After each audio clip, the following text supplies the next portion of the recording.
So this anime review will be for Last Exile. I saw this at the library, decided just to borrow it on a whim.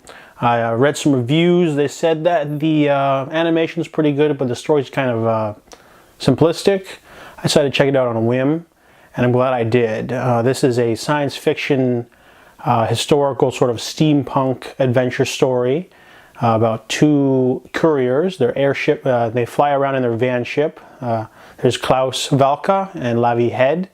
They've childhood friends. They do a little courier service, and in a world full of giant ships that shoot at each other with musketeers. There's no shields or anything like that. It's very Victorian era, so they don't have like telephones, but they have like giant flying ships. And it's explained later why they have the flying ships and they have such little technology of everything else. But this has a really nice, fully realized world. There's different countries. They're at war with each other. There's also a sort of hierarchy with races as well. I mean, classes. So like there are people that have first water, which is like a really purified, amazing water.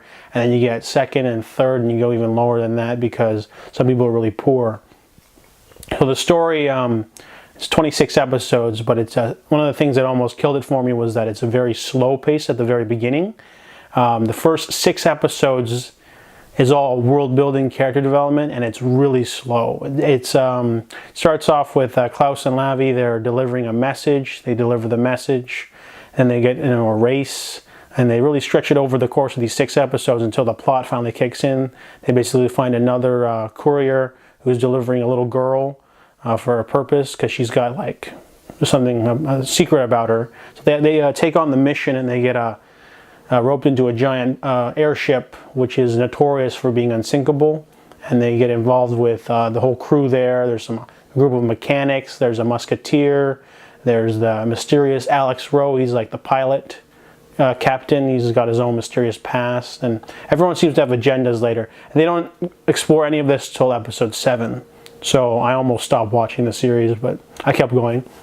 Essentially, after episode 7, they get into a battle with the Guild, which is like these all very prim and proper but fast and deadly class of people that live above. And they have these cool little ships called starfishes that are like, they have like robotic arms, and they're very high tech.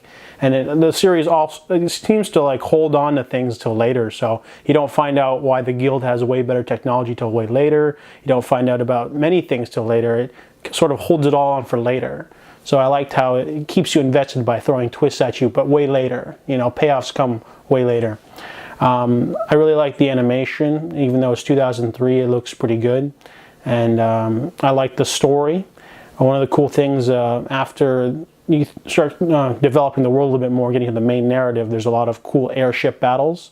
It reminded me of Star Trek II, The Wrath of Khan. If you remember, if you haven't seen that movie, there's a cool scene where 2 ships are sort of cat and mousing each other and through a fog, and like Captain Kirk goes above, and like it's really cool because it's a lot of airship battles, a lot of high tension. Reminds me of Star Trek or Star Wars ship battles. So if you are in any of that stuff, you'll definitely like this. And as the narrative goes on, one of the most entertaining characters is introduced in episode 7 as well. His name's Lord Dio. He's like this very eccentric younger man from the Guild who keeps calling our main character Emmelman because that's like the first thing he did when they were having their little pretend dogfight. And his character is probably the most interesting for me, but I felt like his arc was kind of weak. The series definitely goes a bit darker because they go into full-on battles at the end. And Last Exile is definitely a nice surprise for me. I wasn't expecting to be that good. Some episodes they take a break to develop some of the smaller characters. That way it has maximum impact at the end when they're all, you know, getting into fights. And it's definitely lots of high stakes action, and definitely recommended for anyone who likes science fiction for sure. It's one of those animes that's not too complicated, so you could jump into it if it's your first time, or if you're a big fan of anime, you definitely could watch it. I recommend Last Exile.